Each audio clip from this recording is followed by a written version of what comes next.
Espiritualidad y espiritualidades. ¿Qué es espiritualidad y qué establece a las diferentes espiritualidades? La palabra espiritualidad es relativamente nueva en el mundo de habla inglesa, al menos en términos de cómo se usa hoy en día. Antes de la década de los 60, habría encontrado muy pocos libros en inglés con la palabra espiritualidad en su título, aunque eso no era muy cierto para el mundo de habla francesa. Hace medio siglo, los escritores espirituales del catolicismo romano escribieron sobre la espiritualidad, sin embargo en su mayoría bajo títulos como La vida espiritual y Teología ascética, o bajo el disfraz de tratados devocionales.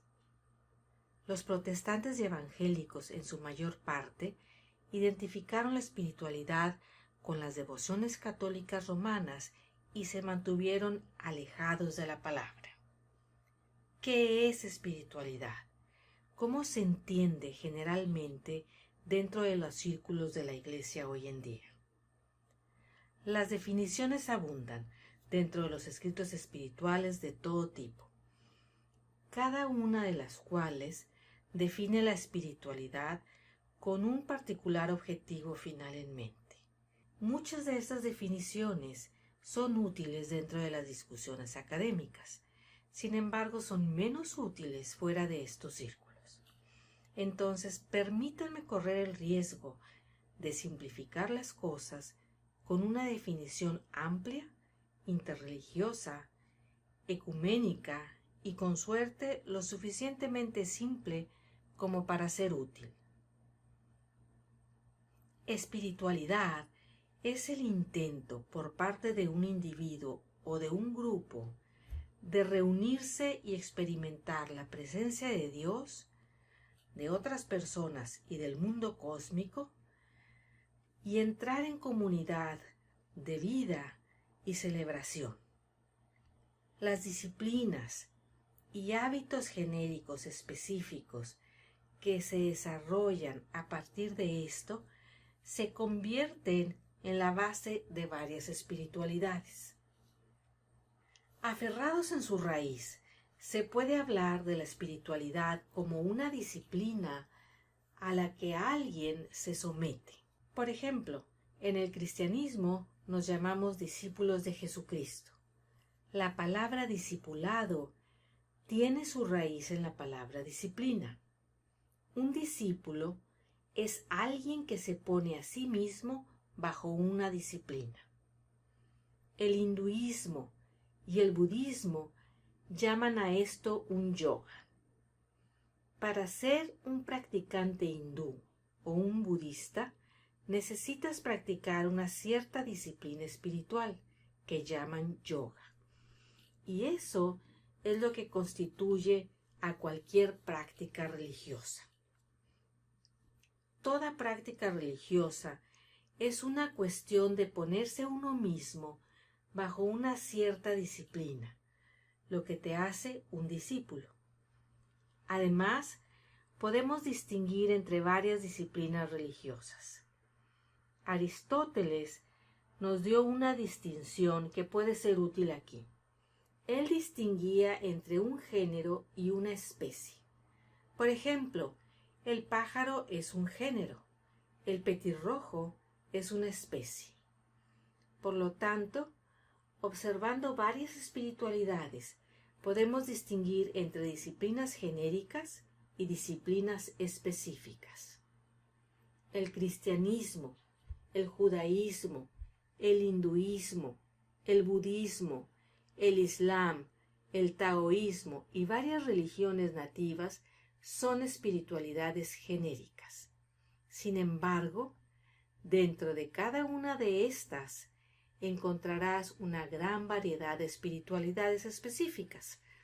Por ejemplo, dentro de la amplia categoría del cristianismo encontrarás católicos romanos, anglicanos, episcopales, protestantes, evangélicos, mormones y congregacionalistas. Cada una de estos es una especie. Entonces podemos distinguir aún más. Dentro de cada una de estas encontrarás una amplia gama de subespecies, es decir, disciplinas cristianas más particulares. Por ejemplo, dentro del catolicismo romano podemos hablar de personas con espiritualidad carismática o espiritualidad jesuita, franciscana, carmelita o salesiana, por decir solo unos ejemplos. Observe el patrón aquí, de género a especie a subespecie. El cristianismo, como espiritualidad, es un género. El catolicismo romano es una especie, y ser un jesuita o un franciscano, en mi caso, ser un oblato de María Inmaculada, es una subespecie. Pido disculpas si esto parece un poco irreverente, es decir, hablar clínicamente de género, especie y subespecie en referencia a las apreciadas tradiciones de fe en las que se ha derramado sangre de mártir. Mas la esperanza es que esto pueda ayudarnos a entender más claramente un problema complejo y sus raíces. Nadie sirve completamente a su Dios, así como nadie vive plenamente la dignidad que Dios le ha dado. Necesitamos orientación, necesitamos patrones de conducta y disciplinas bendecidas por Dios que en última instancia provienen de la misma revelación divina. Le llamamos a estas religiones. Luego, dentro de estas religiones, podemos recibir más ayuda con modelos de comportamiento vividos por ciertos santos y figuras de sabiduría. Por lo tanto, dentro del cristianismo, tenemos el ejemplo y la sabiduría probados por el tiempo de 2000 años de mujeres y hombres fieles que han forjado diversas disciplinas que pueden ser útiles para que podamos vivir mejor nuestro propio discipulado. Jesuitas, franciscanos, carmelitas, salesianos, macedonianos, carismáticos, Opus Dei, focolares, trabajadores católicos, Sanedillo, cursillos, misiones y asistencia, entre otros, son espiritualidades. Y así como los regímenes de ejercicio y dieta de los que son expertos en salud pueden ayudarnos a mantener nuestro cuerpo más saludable, así es como las prácticas de discipulado de santos particulares, gigantes espirituales y figuras de sabiduría ayudan a hacer que nuestro seguimiento de Jesús sea más fiel y generativo. ¿Cuál de estas espiritualidades es mejor para ti? Eso depende de tu temperamento individual, tu vocación y llamado particular, y tu circunstancia dentro de la vida.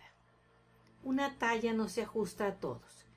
Al igual que cada copo de nieve es diferente de todos los demás copos de nieve, así también con nosotros. Dios nos da diferentes dones y diferentes llamados, y la vida nos pone en diferentes situaciones. Dicen que el libro que necesitas leer te encuentra, y te encuentra en el momento exacto en que necesitas leerlo. Eso también es cierto para las espiritualidades. La que usted necesita, le encontrará y le encontrará en el momento exacto que lo necesite.